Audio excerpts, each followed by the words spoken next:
kalam ilahun sambut di ulun salim semapa. Alhamdulillah surah nu putren kena ni baklon nu susun kata. Mekru semangat rahmat melambung dua jarolon ada jemalah jinonun bala risalah pantun kecut bang ulun di birun kota. Sayang aneglang gurang sang lamtun lam ura tutong soban Tuhana. Sayang dicut bang sang dalam pantun tan meri ujung titik ngan koma. Menyata mano duda boh sabun mangan adun lon jin wangi gata. Kena bang buta ku pernah pantun cara tak susun paku bersama. Menyogolom jud mubut lampantun beke adun lon tak cuba-cuba. Sayang kegata habata susun wate ujung maleta rasa. Habanu gubo rabo lampantun nu pegah kelon lagut pihana. Yang kanu pegah surah ke ulun bak bandum kawum ke bang dakuta. Sinokrung mane rame cid inong hana mukenang lagambak mata.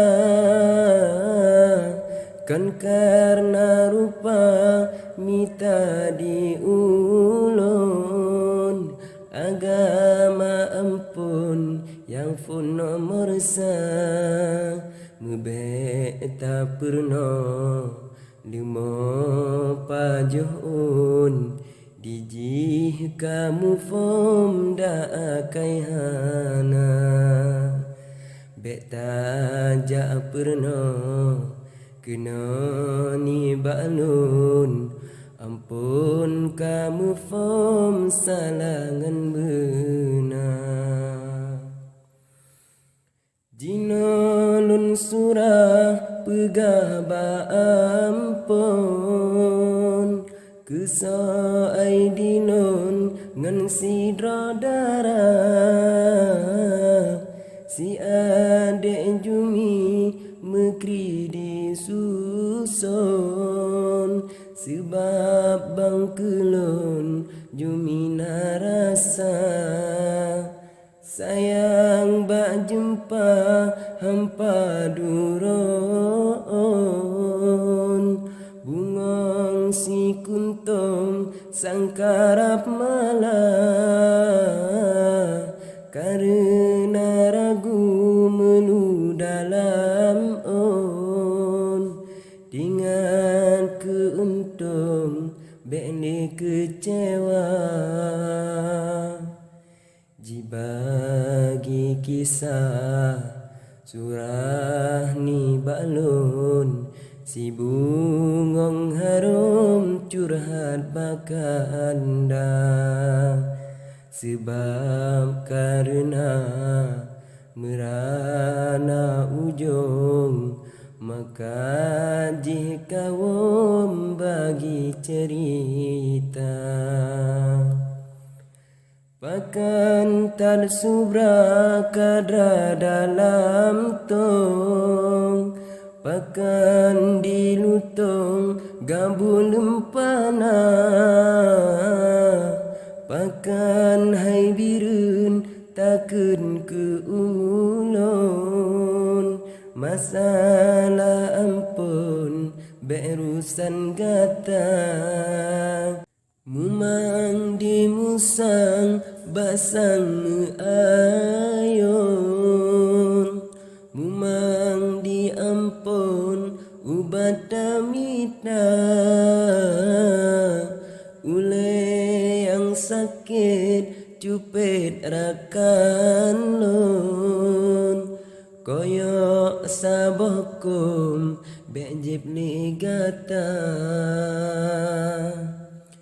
nyaman tenggala surat lam ayun beke adun lun kena tadeka plepe meriah sigra lun susun pegan hai ampun mata kegata mangat tahu bahu lam jurong mangat adun lun jitla legata mangat tasengap beta ab rubong mangat rakan lun be jampu haba ono memada haba dari nun singa hai kawum ta sambung haba mepet ngan rehang pulang ba ampun salam alaikum